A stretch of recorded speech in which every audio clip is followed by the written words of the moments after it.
Welcome back to Jump Scare. I'm Betty. And I'm Shad. And today we're introducing a new feature. We're going to try to do this every month now.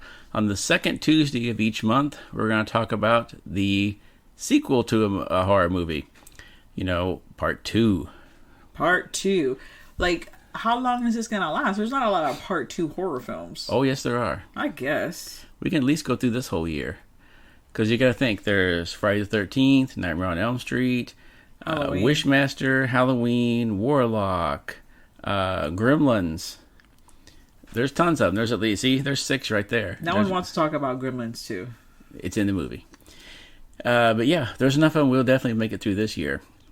Now, I don't know about next year. Next year we have to do third Wednesdays or something like that. But right now, we're going to talk about one of the sequels to a movie, and that is Critters 2.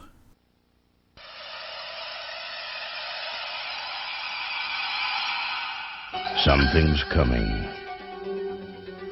Something fierce. Something frightening. Something furry. The most popular home video stars of 1986 are back. And Grover's Bend is bursting at the seams with terror.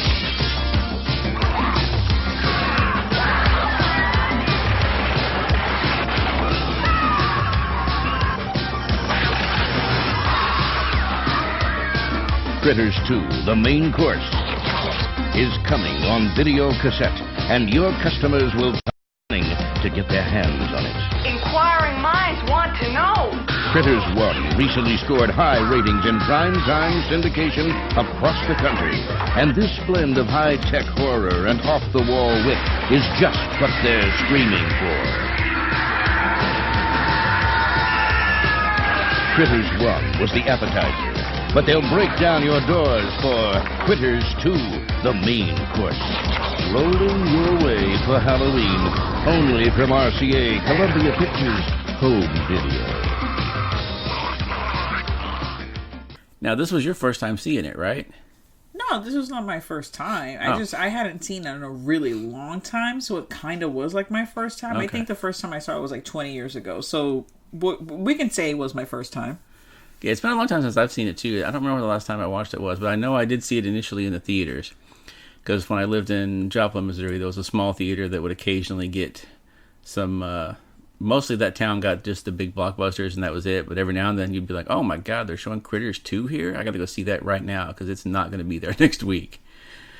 So yeah, I went to see this one in the theaters. It's one of those things like I had seen the first one so many times that I've completely forgotten about Critters 2. Like I saw it once in like 98 or 99 and then never saw it again. Yeah, I saw it when it initially came out, and then I've seen it maybe once or twice since then, but I think I haven't seen it all the way through in a long time. This was the last Critters movie to actually make it to a theater. After that, it was all straight to video, and then the most recent ones they've done, one set went straight to Shudder, and then one went straight to VOD, so... And that's hilarious, because I think the budgets are way less now than they were back then. Which... I guess the actors they had in it, they paid more for the actors, and like now it's... I guess, but you know, it's crazy because you'll hear them talk about a low-budget movie from the 80s or 90s, and it's like, oh, we had $12 million, and it was considered a low-budget movie. Yeah, that's insane. I want to say that maybe it costs more now because everything is CGI'd.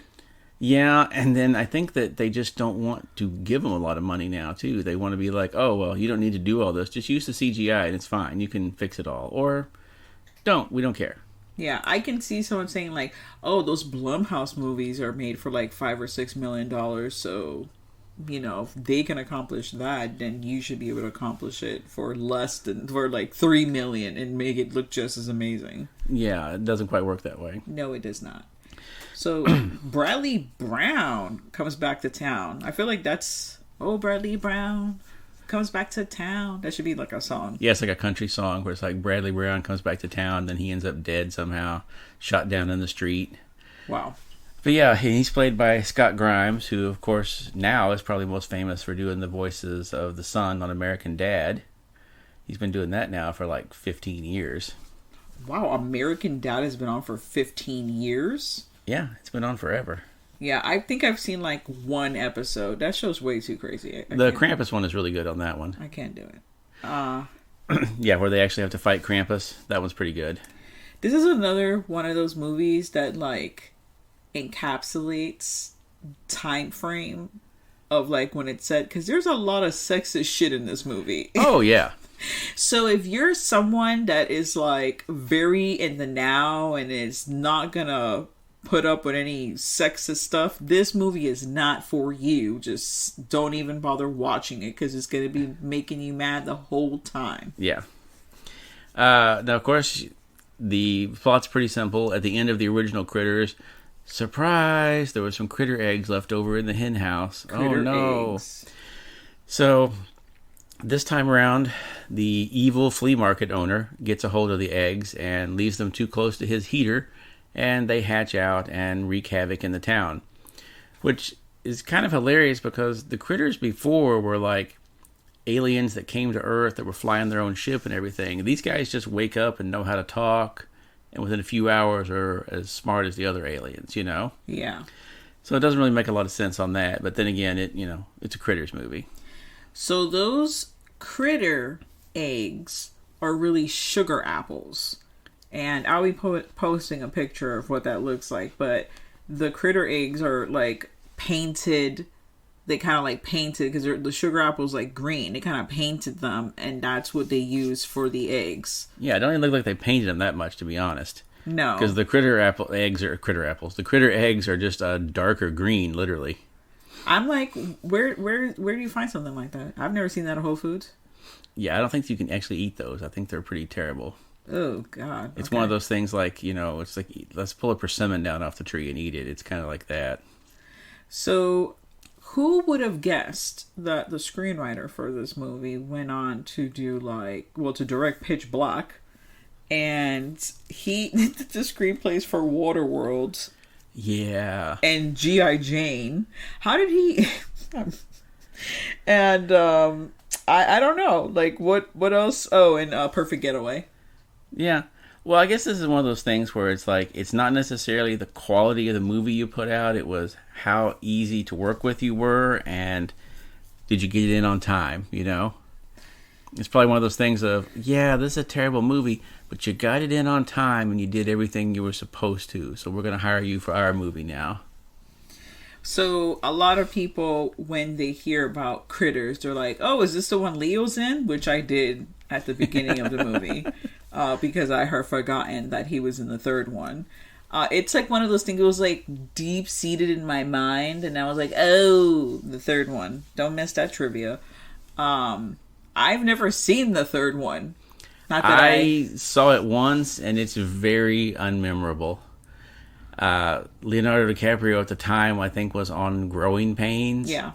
And, he did this on the break from Growing Pains, and this is one of those ones where you watch that and go, oh, this guy is going nowhere. I would love to see, like he wins an award, right? Or, I want to say he dies, but I know that sounds morbid. But they usually do, like, a memoriam, like a tribute thing where they show, like, the best of. I would fucking die if someone put a freaking, like, part of that film in that kind of a thing. I would die laughing. In memoriam, Leonardo DiCaprio. The first scene is him at like 13 or whatever it is, 13 or 14, and he's fucking fighting a critter. And they're like, what the hell is that? I think that might be like specifically, probably more so like earlier on, like when he was like doing Romeo and Juliet, when he really like started really taking off. Yeah. And like in his contract, like, do not motherfucking mention Critters 3. I will walk off the set. Like, how they like give him like the before the writers. Yeah, they're like, don't talk to me about that. Like when we were at Spooky Empire and they had Christina Ricci and they warned the audience like 9 times, do not ask her questions about Black Snake Moan. And she will not answer any questions about Black Snake Moan. Do you understand? Is everyone clear on that? And everyone's like, yeah. First fucking question. What can you tell me about working on Black Snake Moan? The whole audience just went, oh, fucking come on. Yeah, that was... if I had a tomato, I would have thrown it at said person. I was like, what are you doing? They just finished mentioning it, and that's the first thing you do. Let's guess that question. I mean, at least, I guess, was it comic relief? Was it funny? I don't know. And then she was just so gracious. She kind of made that sigh like, here we go. And Yeah. then just answered the question. So, but, yeah, now this one was written and directed by Mick Garris. This was his feature film debut. And he's had a very interesting career because, he's worked on Amazing Stories. He worked on Hocus Pocus. Mm-hmm. And worked on Critters, Sleepwalkers, The Stand.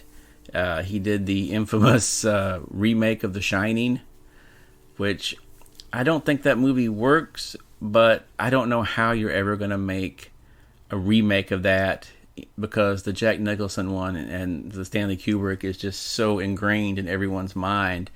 You're never going to be able to remake that movie. I mean, to me, I like that movie, and to me, it doesn't really matter because that's the one that Stephen King prefers. Yeah, well, because Stephen King just hates that original so much. Yeah. I love the fact that he only got the rights to do it if he signed a contract that said he would stop bad-mouthing Kubrick's version of The Shining. Well, I mean, think about it. Like, you wrote this novel, but there is more of a connection between the son and the father in the novel. And The Shining, you don't see that whatsoever. Like, there's... Well, yeah. He's so disconnected. The Jack Torrance character is obviously Stephen King. And he, wants to feel like he redeemed himself and is not an asshole. And in that movie, he never redeems himself. But anyhow, back to non-Stephen King things. Once you get on the Stephen King train, it's done. Yeah. Did he not do Critters too? No, he did not. Oh, okay. He probably watched it, though. He seems like the kind of guy that would watch, like, the worst horror movie ever and be like, okay, that was pretty good. Well, there is, like, a main cameo, not cameo in this film, so you don't know what you're to expect. Stephen King could have been in the background somewhere. You might have known that was Sleepwalkers, where he was in, where all of them were in it. Mm-hmm. But you do have Lynn Shay in this one as well. The godmother of horror, yeah, who looks so different. Sorry to cut you off, but I could not get over how different she looks because she has, like, red hair. Yeah. You realize, like, oh, okay, this was Lynn Shay, like... You realize that it came out in 88, so it's now 32 years ago. I want to say she's, 35, 40 years old? Yeah, probably 40, 35 to 40. And you're so used to seeing her in Insidious and all those now that it's like you don't recognize her. So, like, she makes a cameo, or she's in the movie for a bit, but horror movie trivia, there's also someone else who has shared the screen, or I should say, someone else who was also in a movie with Lynn Shane is in this movie. Yeah. And that would be Freddy. Yeah. There's a cutout of Freddy. Because the bounty hunters have this bit, the bounty hunters that come down to try and collect the critters, one of them keeps changing shape because they just kind of have blank faces. And get this, their names are Ugg and Lee. Get it? Ugly. It's not very subtle, but So, the one has taken the form of a rock star they saw in the first movie, and he's still in that. The second one can't make up his mind. The first thing he turns into is a Playboy centerfold, complete with the staple in her stomach, because that's where the staple was in the picture that he saw. Wow. And I love how his clothes rip off of him, and when he turns to the woman, just like his clothes rip off of him and instantly become sexy. Then you see him looking at the Freddy Krueger cutout in the video store, and he starts to transform. And one of the other characters is like, nope, holds the magazine with the centerfold back up in front of him. He's like, try this one again. So, yeah, they put a little Freddy one in there. Since Robert Shaye produced all of them, he produced this one as well. I guess he wanted to get Freddy and his sister in there. Yeah. Well, let me go over some of the sexist things. Okay, let's hear it. There's a scene where the love interest in the film, the guy tells her, she says she mentions she works at a newspaper, and the guy's like, "Oh, you're Jimmy Olsen with breasts." Yeah, that's very subtle, sure. And then there's another scene where this random, like, the guy that's been harassing her, like the douchebag of the town, literally comes up to her and just starts kissing on her neck and is all on top of her like they're dating, which they're not. And he kisses her neck and tells her, "What other choice do you have?" Well, sure. I was dead. I was just like, what are you doing? And she didn't even kick him in the balls. She just kind of pushed away from him. Yeah, at least she pushed away. Now, explain to me, so in this one, you have the critters going around town. Once they hatch and it's like, oh my goodness, the critters are back, because no one either believed Bradley Brown. They just thought he was full of shit. And he was like the talk of the town, which is why he had to go away for a little bit, like a couple of years. And then he comes back to town. And of course, what fucking luck. You just got back to town. And here come the critters again. And here come the critters. Like, it's just like, oh, okay, this is happening. I can't catch a break. And they all roll individually, but then they all become, it's like I was going to say Transformers critter style. Well, it's kind of like a Voltron. Yeah, they form together. They form giant critter ball. There you go. Now, I don't know if this is true, but I heard the reason the critters roll is because it's easier than having them walk across the set, because that way you don't have to have someone puppeteering them all the way across the set, because you only ever see the critters stationary or rolling. You never see them like walking across, like tot, tot, tot, tot, tot across there with their little tiny critter legs. I have a feeling that could be true, because that way someone really just has to ball them up and roll them across the set and everybody run from them. Exactly. I actually like that they roll as opposed to walking. But then there was like a toy in the 80s called Popples. There was also a TV show. And that was, I don't know, actually, I think that TV show came out like in like 84. And they rolled. Like, they would they would fold up into themselves. They were like mad cute. I have a mini one and like original mini one and whatever from my childhood, and a medium sized one. And they would wrap up into themselves like kangaroo pouch and hide their like head in there, and then they would roll about. So I'm like, is this like someone's like, you know what, Gremlins? Even though they say that this, Critters overall was written before Gremlins, screenplay-wise. That's what you'd say, of course. Yeah, of course. It may be true. Maybe, I'm sure. I'm not going to say it's not. But, because there are a lot of things that, movies that come out. Sit on the shelf. Yeah, exactly. You see one movie comes out and you're like, what the fuck? And it's successful. And they're like, oh shit, we've had these other 2 movies on the shelf because we didn't think that was going to be a thing. But this one made money. So let's just put those out. And everyone's like, oh, those are the copycats, which sucks. So yeah, so someone had to puppeteer all those damn gremlins. Yeah, and I don't think that was a lot of fun, because when we talked to Zach Galligan that time, he talked about how he kept getting pinched by all the cords that they were using for him. So it's probably easier. It probably was just a good idea just to roll them across the damn set, just bowl them at people. What is your favorite scene? Oh, we have the bounty hunters back from the last. Yeah, we talked about that one with the shape changing. Yeah. I wasn't expecting like the lead. Usually when there's like a sequel to the movie, no one from the original film or like one person comes back. I guess probably because this is not really, a big budget kind of thing. Yeah, everyone was like, they definitely had time to take a job and they were like, yes, please.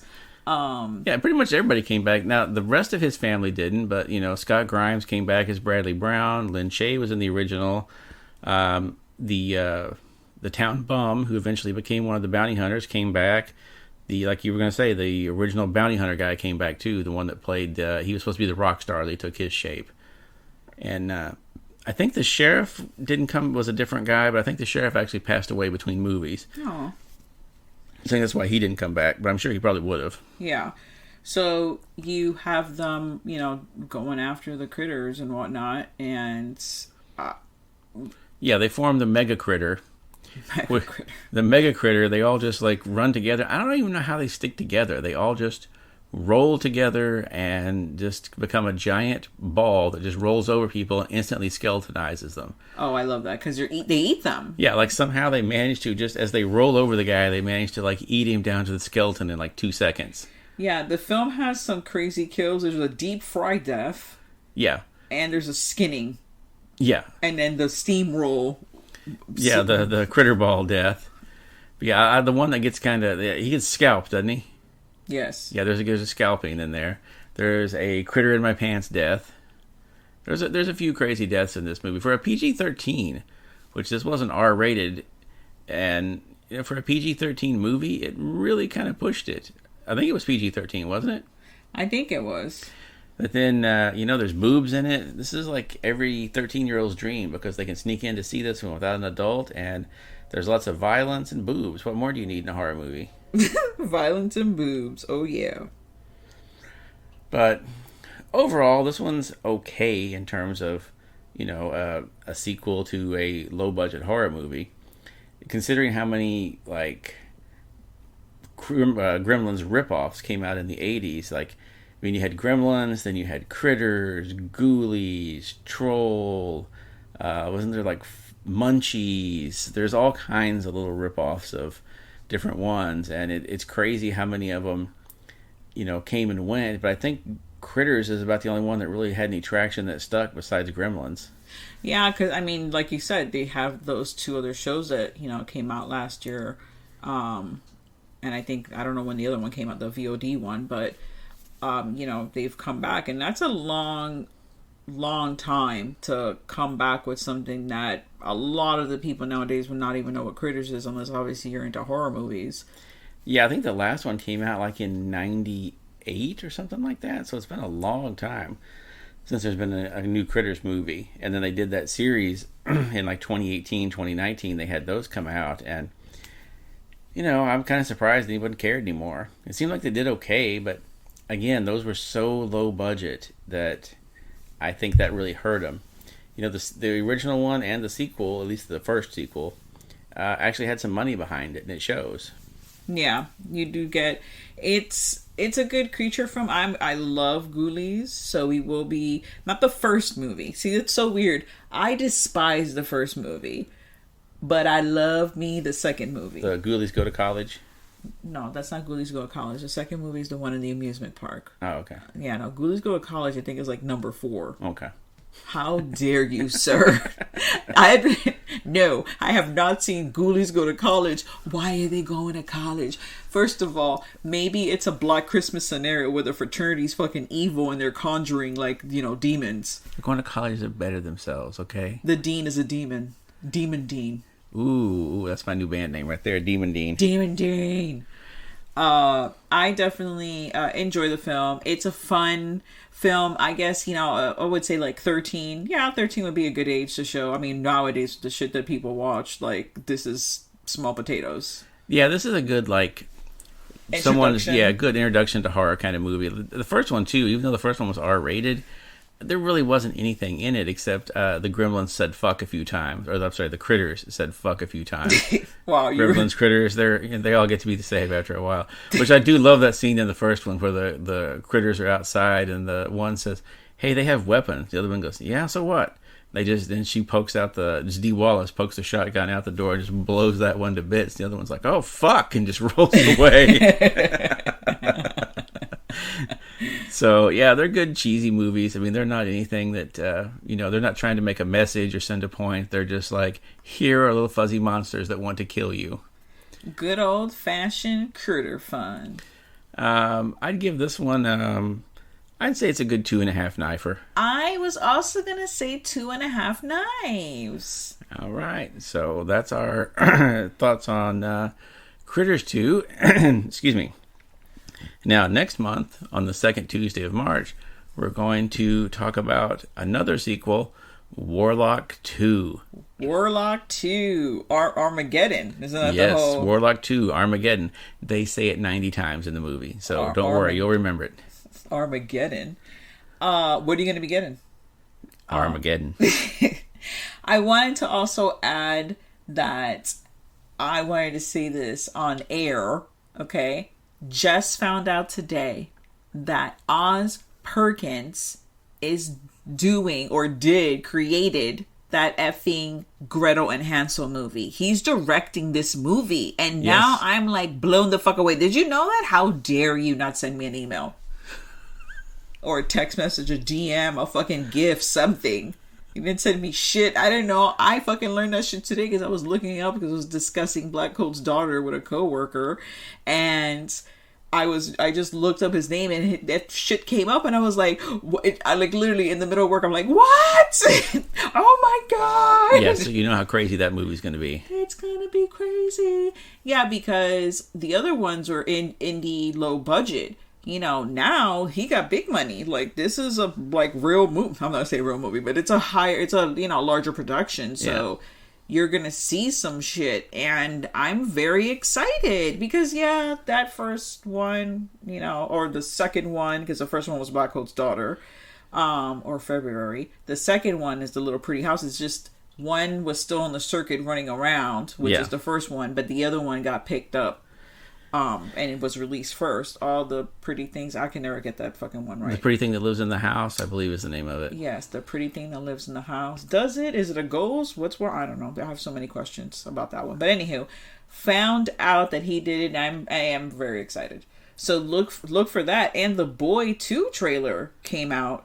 Yeah, that's a weird one. Like, I can't quite figure out what's going on in that. So if you haven't seen The Boy, the original one, highly recommended from both of us. It really, you go in expecting one thing, which is like the most obvious thing, and then it's like, holy shit, it's not that at all. Really like that movie.